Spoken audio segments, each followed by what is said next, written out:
Ya está en el aire Juan Manuel Cao. A fondo.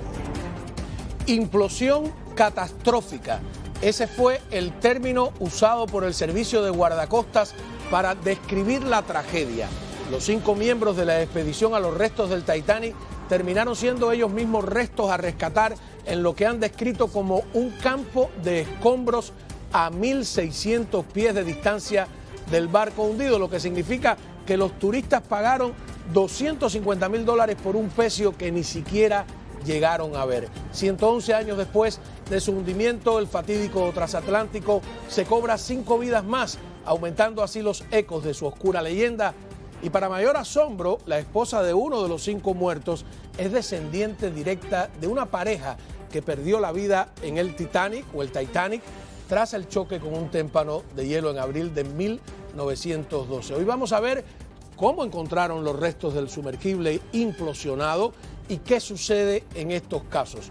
Muy buenas noches, bienvenidos a fondo. Tenemos para empezar el programa de nuevo contacto desde Buenos Aires, Argentina, con Luis Tagliapietra, que nos ha estado acompañando a lo largo de toda esta tragedia, ayudándonos a entender no solo los aspectos técnicos, sino los emocionales. Recordemos que Luis es padre de uno de los tripulantes fallecidos en la tragedia del submarino de la Mariana Argentina Ara San Juan. Muchas gracias, Luis, por acompañarnos ya en este desenlace que me imagino que para ti es terrible. Buenas noches. Muy bien, ¿tenemos algún problema? Aquí tenemos en la mesa al capitán Roberto Zárate, que es marino mercante, que es marino del Departamento de Guardacostas y que nos va a ayudar también con toda esta información. Muchas gracias por estar aquí con nosotros, ¿no? Gracias a usted y buenas noches a la audiencia. Cómo no, me imagino que como argentino estás al tanto de la tremenda tragedia que conmocionó al país, y tenemos a Luis, intentamos comunicación con Luis. ¿Ya nos escuchas? No, ahí hay algún problema. Vamos a comenzar. Perfecto, ¿sí? Ah, sí, qué bien, Luis. A ver, mira, quiero empezar por mostrar el vehículo de operación remoto, que fue Luis precisamente el primero que nos habló de ello, conocido como ROP. Claro, yo pensaba en ROP con B larga y es con B la bidental, con B corta, porque es... Remote Operate Vehicle. Exactamente. Y aquí hay algunas cosas que yo quisiera, Luis, que el capitán Roberto Zárate, que además es tu compatriota, nos ayude a entender, porque todo el mundo se preguntó por qué el submarino que implosionó no tenía un cable. La gente dijeron es pesado, pero estamos viendo que este aparato de búsqueda también es pesado y sin embargo sí tiene un cable, capitán. Bueno, buenas noches otra vez, Luis, mucho gusto, no te conozco personalmente, Buenas pero noches, mucho gusto.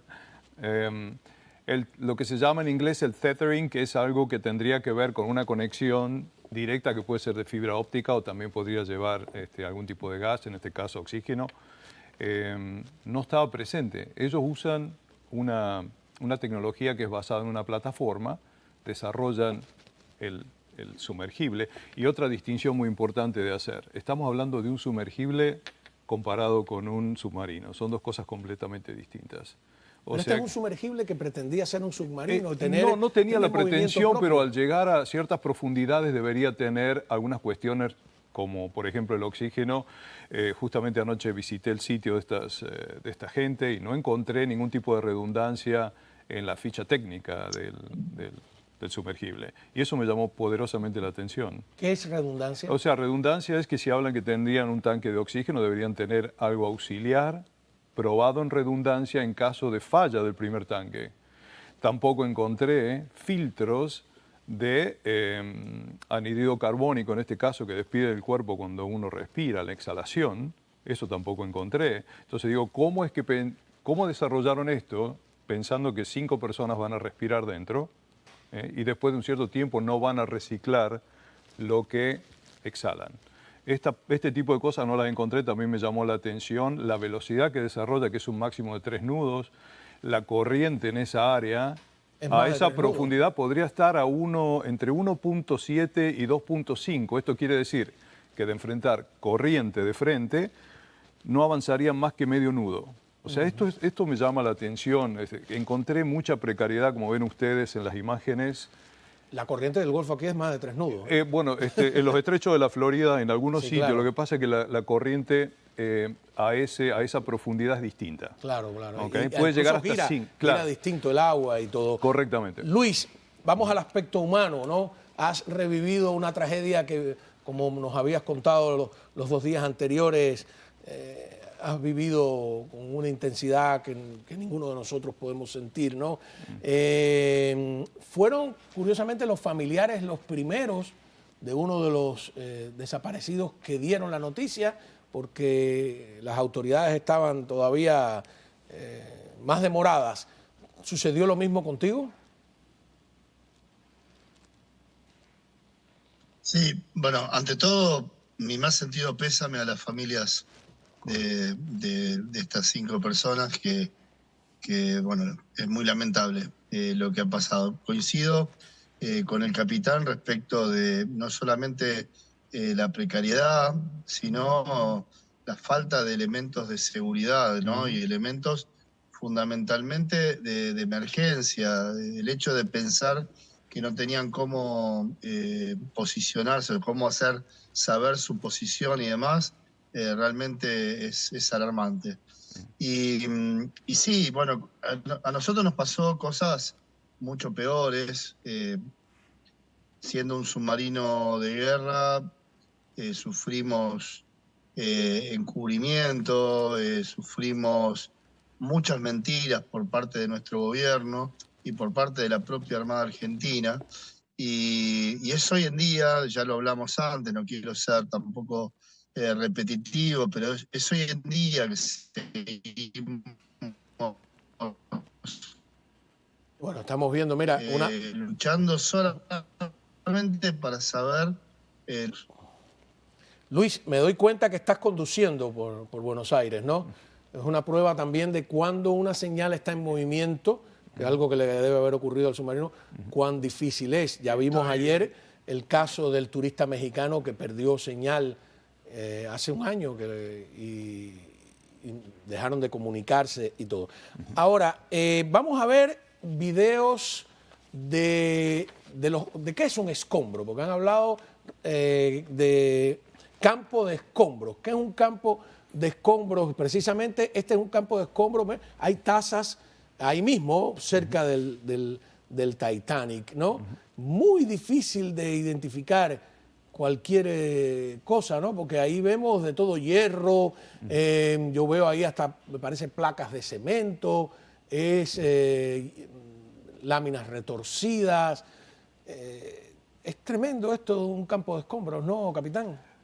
Pues evidentemente estas no son las imágenes tomadas por el propio... Esto es exactamente, un campo de por eso... cercano al Titanic. Sí, sí, pero a lo que voy es con la claridad, y de eso me quería referir con el equipo especializado. Otra de las cosas que vi en la precariedad del armado de este sumergible fue que se referenciaban a una GoPro. Sabemos que a los 200 metros de profundidad el filtro que tenemos con respecto a la luz pasa a ser todo oscuro abajo. Entonces una máquina, por más que tenga una definición de 4K, como lo manifiestan ellos ahí en el website, pues de no tener compensado el color blanco, cosas así, se verían imágenes completamente turbias. Este no es el caso, pero... Esas son imágenes tomadas por ellos mismos en viajes anteriores.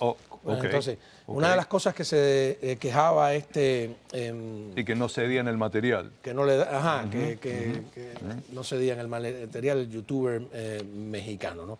Vamos a ver la Guardia Costera explicando cómo fue que lo encontraron. Adelante. Traffic loss of the pressure chamber. Upon this determination, we immediately notified the families. This is an incredibly unforgiving environment down there on the seafloor, and the debris is consistent with a catastrophic implosion of the vessel. And so we'll continue to work and continue to search the area down there. Muy bien. Entonces aquí la pregunta, capitán, es ¿Por qué se produce una pérdida de presión? Hemos siempre escuchado con el tema de los aviones de que están presurizados y si se como la palabra un poco complicada. Se puede despresurización, ¿no? ¿Por qué se produce? Bueno, en este caso no es una pérdida, es un aumento en la presión, porque en estos momentos... Es contrario al avión. Claro, ¿no? En este momento usted y yo estamos a 14.7 libras de presión por pulgada cuadrada. Luis, yo sé que manejamos medidas en centímetros en Argentina, pero bueno, aquí lo llamamos así, 14.7 por cada... Eso sería 1100 veces aumentado a la profundidad del Titanic. Entonces, lógicamente, lo que comienza a hacer un ítem abajo, como en este caso el sumergible, es colapsar hacia adentro por la cantidad de presión que tiene a esa profundidad. ¿Pero qué puede haber pasado? Entró, o sea, se perdió el sellado. Falla en el material, puede ser. Yo alcancé a ver unas imágenes. Ellos comenzaron con la construcción de este sumergible como una especie de carrete de metal. Vi que es una aleación apropiada para la condición termal de las temperaturas que usted tiene ahí abajo. Y empezaron a cubrirlo de fibra de carbono y luego darle la dureza que necesita. Es una aleación de metales. Puede haber fallado a tener una fractura algunos de esos elementos, digamos, una vez terminado, que no, usualmente esto se le hace una radiografía y para establecer si hay algún tipo de fisura. Me gustaría, cuando regresemos de la pausa, que usted me explicara, y también Luis, los cables por fuera, ahí los vemos ahí atrás. O sea, esa idea de... Una mala idea. No sé, me llaman la atención para un viaje de esta naturaleza, con tales peligros, esos cables allá afuera que podrían enfrentar. Regresamos enseguida con esta noticia que le ha dado la vuelta al mundo. Continuamos hablando con el capitán Roberto Zárate, marino mercante, marino del Departamento de Guardacostas desde Buenos Aires, Argentina, con Luis Tagliapietra, que nos ha acompañado a lo largo de toda esta tragedia con sus puntos de vista. Vamos a ir a algo que me llamó la atención, que es, aquí lo veo a mi espalda, los cables sueltos afuera. A mí me parece una chapucería, pero a lo mejor estoy equivocado. ¿No había otra solución? Sí. ¿Eso encierra algún peligro, capitán? Sin duda que sí. ¿Cuál, por Absolutamente. El concepto que usa la aviación, al mismo que utilizan los submarinos, es lo que en inglés se llama streamline, todo lo que tenga que ver con remover lo que ofrece algún tipo de resistencia.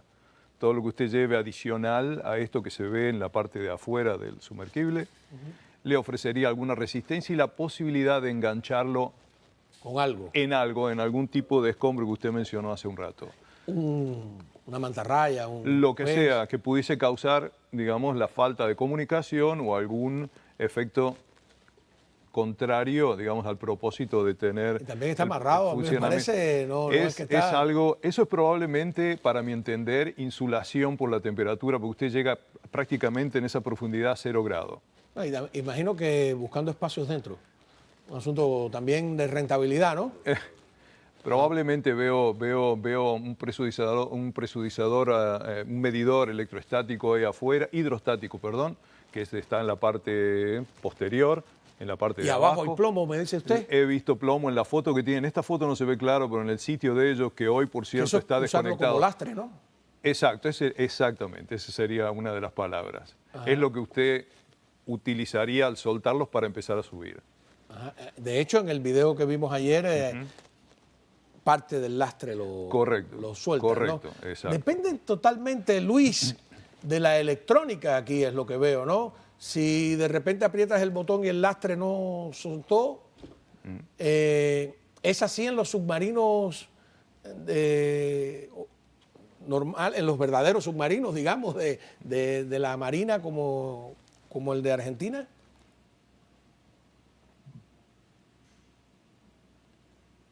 Perdimos. No, justamente como decía acá el capitán, tienen sistemas redundantes, ¿no? Hace falta algunos sistemas justamente por si el primario falla. En el caso de los submarinos de guerra, no usan ese tipo de lastre. El lastre es la propia agua de mar que hacen un llenado de tanques de agua internos, y si necesitan salir a flote, hay un sistema de soplado que tiene una acción primaria que es eléctrica y una acción redundante secundaria que es manual mecánica, para poder quitar toda esa agua de esos tanques de lastre y generar la flotabilidad que necesitan para ir a flote, ¿verdad? Tal como estaban describiendo, bueno, un poco esto lo hemos hablado también en ocasiones anteriores. Es un vehículo completamente experimental y evidentemente carece de muchísimas herramientas muy necesarias de seguridad para una aventura de estas características, que es bajar a casi 4.000 metros de profundidad, que no solamente la temperatura de 0 grado que explicaba el capitán, son la cantidad de atmósferas de presión. Esta implosión evidentemente se da por justamente una fatiga de material o una fisura o lo que fuera, y al producirse, no sé bien, ya se verá, tal vez hagan algún tipo de estudio a qué profundidad pudo haberse producido esta implosión, pero a la que sea, lo que prácticamente genera una destrucción total. En el caso de nuestro submarino, se especula que se produjo la implosión a los 700 metros de profundidad, y lo que era un casco de 66 metros de largo quedó contraído a 30 metros, ¿no? Y estamos hablando de un casco de acero, una aleación de acero de 2 pulgadas de espesor, ¿no? Para que se entienda lo que significa esas atmósferas de presión en los metales. Y hablamos de Titán, especulaba descender a 3.800, reitero, no sé a qué profundidad se habrá dado la implosión, pero es totalmente destructiva. Lo que sí podemos pensar a nivel humano es que probablemente ellos ni se dieron cuenta, ¿no?, de lo que estaba pasando, ocurrió, ¿no? porque es todo muy rápido. Muy rápido, es como una explosión nuclear, digamos, ¿no? Es rapidísimo y bueno. Luis, usted nos dijo Creo algo que es el único que para nosotros era inédito, que hay drones submarinos de los Estados Unidos patrullando el fondo de los mares.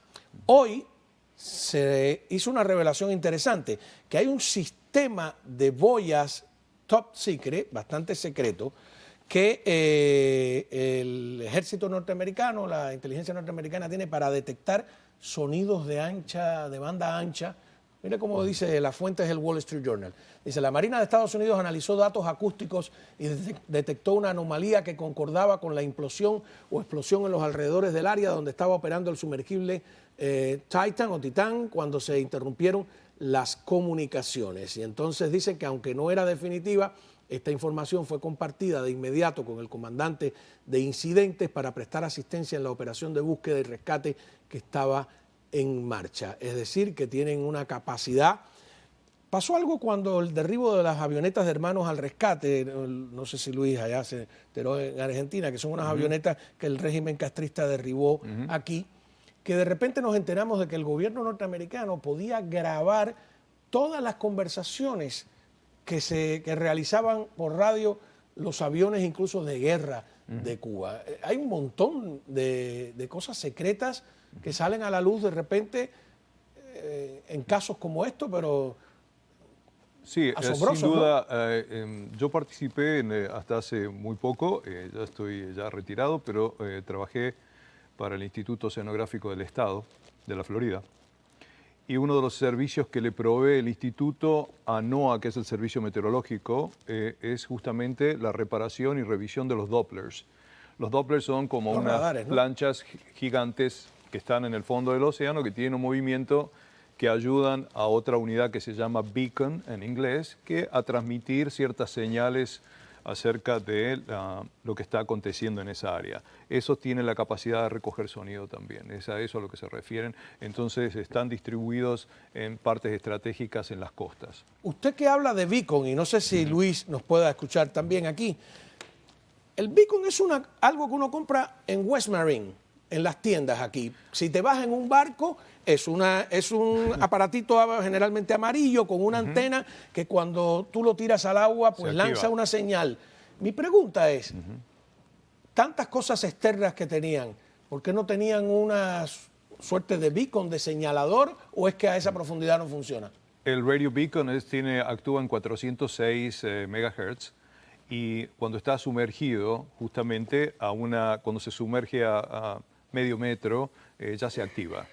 Pero responde a nivel satelital cuando está en la superficie, o 1 o 2 metros, no más. De hecho, hay algunos más grandes que están amarrados en algún lugar del barco y que reportan el hundimiento de un barco de manera automática, pero dejan de funcionar a los 20 metros. O sea, la profundidad... A lo que usted se refiere es muy útil, pero es útil para las balsas, es útil para las balsas de rescate y es útil también para el comienzo de la emergencia, que vendría a ser en este caso, pero tiene que ser a nivel del mar. Luis, la pregunta con que iniciamos, y si podemos volver a ver el video del equipo que encontró este paisaje de escombros que quedó en el fondo, en el lecho marino, está con un cable que me imagino que es un cable sobre todo para recibir señales, pero que sirve también para ubicar el aparato. ¿Por qué no tenía este sumergible un cable parecido al que estamos viendo ahora en pantalla con este, ¿cómo nos dijo Luis que se llamaba el aparato? ROV, ¿no? ROV. Al revés. ¿Por qué? ¿Por qué no tenía un cable el sumergible? Bueno, lo que sucede es que son distintos diseños y distintas funcionalidades. Este robot es controlado desde el buque y justamente ese cable que lo conecta no solamente sirve para controlarlo en sus movimientos, sino que envía y recibe información de video, fotografías, etc. Incluso ese ROV tiene brazos robóticos, mecánicos, que permite hasta realizar distintos trabajos en hasta 6.000 metros de profundidad. Lo que a mí me llama la atención es que el buque que brindaba el soporte y el apoyo al Titán, que es de donde se desplegó, que ese buque no haya tenido este ROV, porque si lo hubiera tenido, al perder la comunicación, hubiera tenido una respuesta mucho más rápida para ir al rescate si hubiera sido necesario. Hoy ya sabemos lo que sucedió y obviamente entendemos que cuando se perdió la comunicación fue porque se produjo esta implosión y obviamente nada ni nadie podría haber hecho absolutamente nada. Pero yo lo que veo es que no contaban con las medidas de seguridad necesarias justamente para tener un adecuado soporte.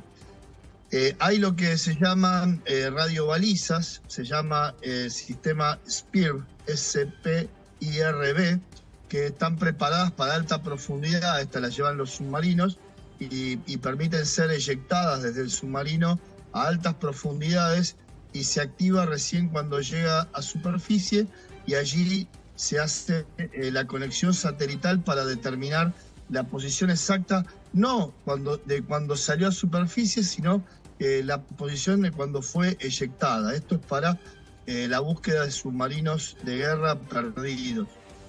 No es costosa y se guarda en una valija, pero este sumergible tampoco tenía un sistema para poder eyectar señales de ningún tipo. Hay también sistemas de señales humosas, manchas para generar manchas en el agua y demás. Son todos sistemas de emergencia para que cualquier buque que está sumergido pueda brindar su posición al entrar en una emergencia. Y este sumergible no tenía... En cierto modo era un equipo sofisticado, pero algo casero, podríamos decir. Una última observación. Estos restos me da la impresión de que los filmaron, los retrataron, los identificaron, pero no los subieron, ¿verdad? Tengo entendido que no. El equipo este no parece tener